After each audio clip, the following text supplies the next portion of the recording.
আসসালামু আলাইকুম। আজকে আমরা একাদশ শ্রেণীতে স্মার্ট ভর্তি সিস্টেমে আবেদন করবো। এর জন্য আমাদের প্রথমে লগ ইন বা সাইন আপ করতে হবে। তা আমাদের প্রথমে সাইন আপ করতে হবে, যেহেতু আমাদের একটি অ্যাকাউন্ট তৈরি করতে হবে। তো অ্যাকাউন্ট তৈরি করার জন্য আমাদের এখানে দেখতে পাচ্ছি রোল আছে, রোল দিতে হবে, বোর্ড দিতে হবে। এরপর হচ্ছে বছর, আপনি যে সালে পাস করেছেন সেই বছর সিলেক্ট করতে হবে। তারপর রেজিস্ট্রেশন নাম্বারটা আমাদের দিতে হবে।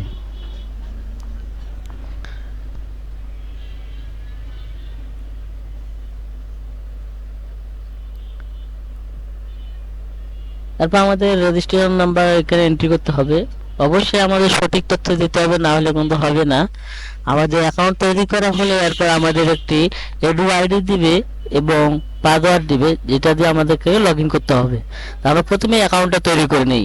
এরপর আমাদের একটি সচল মোবাইল নাম্বার দিতে হবে, যে মোবাইল নাম্বারটা আমাদের অবশ্যই সঠিক এবং ভালোভাবে দেখে নিতে হবে, যে মোবাইল নাম্বার যেহেতু আমাদের সমস্ত কিছু ইনফরমেশন পরবর্তীতে পাঠানো হবে, এসএমএস। সেজন্য আমাদের নাম্বারটিকে আমাদেরকে ভালোভাবে দেখে নিতে হবে, যেন কোনো ভুল ভ্রান্তি না হয়। তো আমাদের নাম্বার দেওয়া হয়ে গেলে আমরা এখান থেকে সাইন আপে ক্লিক করলে আমাদের সাইন আপ হয়ে যাবে। সাইন আপ হয়ে গেলে দেখতে পাচ্ছেন বন্ধুরা, উপরে আমাদের এডু একটা আইডি আছে এবং পিন নাম্বার, টেম্পোরারি যে পিন নাম্বারটা সেটা আমাদের দিয়ে দিয়েছে। তো আমরা এখান থেকে এডুটাকে কপি করে এখানে পেস্ট করে দেবো এবং পাসওয়ার্ড পিন নাম্বারটাকে কপি করে এখানে পেস্ট করে দিয়ে আমরা লগ ইন করবো। লগ ইন করলে আমাদের পরবর্তী ধাপে অগ্রসর হওয়ার জন্য প্রসেস চলে আসবে।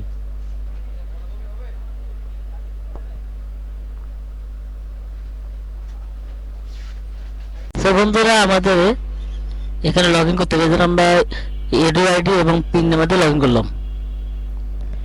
লগ ইন করার পর আপনি যেটা পাসওয়ার্ড সেভ করে রাখতে পারেন বা না রাখতে পারেন। এরপর আপনার যে সমস্ত তথ্য আছে সেগুলো এখানে শো করবে, আপনার নাম শো করবে, এরপর আপনার কত পয়েন্ট কি আছে সবগুলো এখানে দেখাবে। এরপর আপনাকে সর্বপ্রথম যে কাজটি সেটা হচ্ছে আপনাকে পেমেন্ট করতে হবে। পেমেন্ট করে তারপর আবেদন করতে হবে। এর জন্য আপনাদেরকে বিকাশে বা নগদে টাকা ঢোকায় রাখতে হবে, যাতে আপনারা সহজে আবেদনটা করতে পারেন।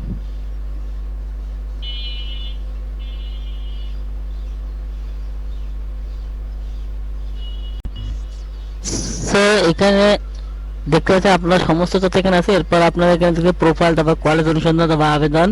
তা আবেদন থেকে আপনাকে যে অপশন আছে আবেদন ফি জমা দিন, আবেদন করুন, আবেদন দেখুন। তো এখান থেকে আপনাকে আগে আবেদনের ফি জমা দিতে হবে, তারপর আবেদন করতে হবে, তারপর আবেদন আপনি দেখতে পারবেন। তা আমরা আবেদন ফি জমা দেবো, তারপর আবেদন করবো, তারপর আবেদন দেবো। এই জন্য আবেদন ফি জমা দিন এখানে ক্লিক করব। এখানে ক্লিক করলে আপনার সামনে যে আপনার পেমেন্ট গেটওয়ে নির্বাচন করুন অপশন চলে যাচ্ছে। 150 টাকা আপনাকে বা 150 টাকা অতিরিক্ত আপনাকে বিকাশ বা নগদে ঢুকায় রাখতে হবে। তো এখান থেকে আপনি দেখতে পাচ্ছেন সোনালী ব্যাংক পিএলসি, ঠিক এখানে আমরা ক্লিক করলাম। করার পরে এখানে দেখতে পাচ্ছেন সোনালী ব্যাংকের মাধ্যমে আপনি পেমেন্ট করতে পারবেন, বা যদি আপনার কার্ড থেকে যায় কার্ডের মাধ্যমে পেমেন্ট করতে পারবেন, বা মোবাইল ব্যাংকিং যে থাকে সেখানেও আপনি মাধ্যমে করতে পারবেন, এবং ইন্টারনেট ব্যাংকিং। তো আমরা যেহেতু মোবাইল ব্যাংকিং এর মাধ্যমে করবো, তো মোবাইল ব্যাংকিং ক্লিক করার পর নগদ, বিকাশ, রকেট, উপায়, এরকম অসংখ্য যেগুলো আপনার সার্ভিসগুলো আছে সেই সার্ভিসগুলো এখানে শো করবে। তো আপনি যেহেতু আমাদের সুবিধা হচ্ছে বিকাশ, সেগুলো আমরা বিকাশ থেকে করবো। এই জন্য বিকাশে ক্লিক করবো। বিকাশে ক্লিক করলে এখানে একটা কনফার্ম অপশন আসবে, যে কনফার্ম করলাম। কনফার্ম করার পরে এখানে দেখতে পাচ্ছেন আপনার বিকাশের অপশন চলে যাবে, আপনার চার্জ কাটবে 1 টাকা 80 পয়সা। তো বিকাশের আমরা গেটওয়ে চলে আসলে এখানে আপনার আপনার যে বিকাশ নাম্বারটা সেটা এখানে দিতে হবে। তা আপনার বিকাশ নাম্বারটা এখানে এন্ট্রি করে দিবেন, বা আমি এখানে দিয়ে দিচ্ছি। আমাদের দেওয়ার পরে এখানে কনফার্ম অপশন আছে, এখান থেকে কনফার্ম করুন। কনফার্ম করে আপনার বিকাশে একটা কোড যাবে, ভেরিফিকেশন কোড, সেই কোডটাকে আমাদের এখানে এন্ট্রি করে দিতে হবে। এখানে এন্ট্রি করার পর এখানে কনফার্ম করবেন। কনফার্ম আপনার যে বিকাশে পিন কোড আছে সেই পিন নাম্বারটা এখানে দিতে হবে। তো এখান থেকে পিন নাম্বারটা দিয়ে দিন। পিন নাম্বারটা দিলে হ্যাঁ, এখানে আমরা এখন কনফার্ম করে দেবো। কনফার্ম করে দিলাম। কনফার্ম করলে আপনার টাকাটা পেমেন্ট হয়ে যাবে। টাকা পেমেন্ট দেখবেন শুধু আপনাদের লেনদেন সফল বা সম্পূর্ণ করা হয়েছে, ধন্যবাদ। এরপর আমাকে এখানে আবেদন করতে হবে। এই যে আবেদন ফি জমা দিতে এগিয়ে যান, আবেদন জমা দিতে এগিয়ে যান, এখান থেকে আপনাকে আবেদন জমা দিতে এগিয়ে যেতে ক্লিক করতে হবে। এখানে ক্লিক করলে আপনার আবেদনের যে ফরম্যাট সেই ফরম্যাটে নিয়ে আসছে, দেখতে পাচ্ছেন। এখন এখানে আমাদেরকে কলেজ নির্বাচন। তো আমরা যেই কলেজে চয়েস দেবো সেই কলেজের বিভাগ আমাদেরকে সিলেক্ট করতে, বোর্ড সিলেক্ট করতে হবে। তো আমরা বোর্ড যেহেতু দিনাজপুর বোর্ডে করেন, দিনাজপুর মাদ্রাসা বোর্ড হলে মাদ্রাসা, এরকম বোর্ড আমরা দিতে হবে। তো দিনাজপুর বোর্ড যেহেতু করবো, দিনাজপুর দিলাম। এরপর আপনি কোন জেলায় কলেজ, সেই কলেজ সিলেক্ট করবেন, জেলা, এরপর হচ্ছে থানা, এরপর কলেজের নাম আপনার অটোমেটিক শো করবে। যেহেতু বোর্ড, জেলা, থানা সিলেক্ট করাবো, কলেজের নাম শো করবে, এখান থেকে আপনাকে কলেজটাকে দিতে হবে।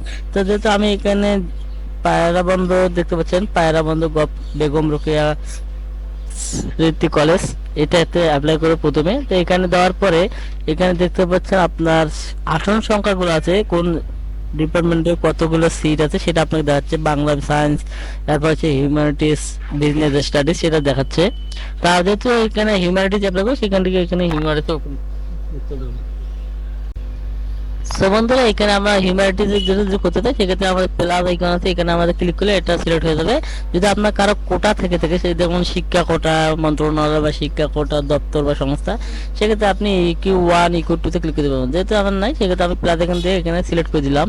তো দেখতে পাচ্ছেন আমার এখানে দেখা যাচ্ছে পায়রাবন্ধ বেগম রোকেয়া স্মৃতি কলেজ হিউম্যানিটিস দেখাচ্ছে। এরপর আপনি ধারাবাহিকভাবে সর্বনিম্ন 5টা বা সর্বোচ্চ 10টা কলেজ আপনি দিতে পারবেন।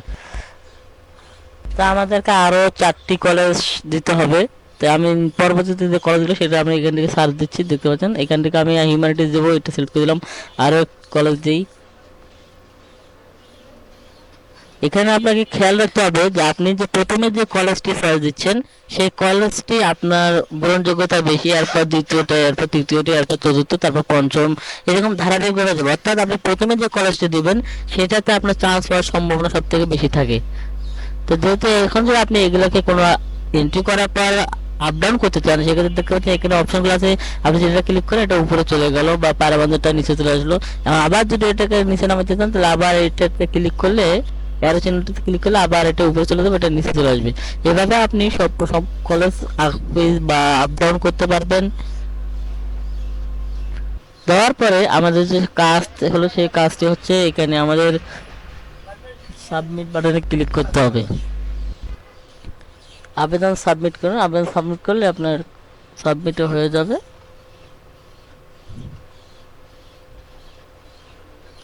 দেখতে আবেদনটি সাবমিট করে এখানে দিয়ে আবেদনটি সাবমিট করব। তো দেখতে পাচ্ছি এখানে আমাদেরকে অনেক কিছু, আপনি কি সত্যি আপনার বর্তমান নির্বাচিত পছন্দ জমা দিতে চান? সফলভাবে জমা দেওয়ার জন্য আপনি আপনার আবেদনটি সংশোধন করতে পারেন। তো এগিয়ে যান, আমরা যদি চাই তাহলে এগিয়ে যান ক্লিক করব। এগিয়ে যান, তাহলে এখানে দেখতে পাচ্ছি আপনার আবেদন সাবমিট করা হয়েছে। আপনি আপনার পছন্দ অনুযায়ী এটি সাবমিট করতে পারবেন। দেখতে পাচ্ছেন বন্ধুরা, আপনার যে অ্যাপ্লাই এটা সম্পূর্ণ কিন্তু হয়ে গেল। এরপর আপনি চাইলে আবেদন আপডেট করতে পারবেন।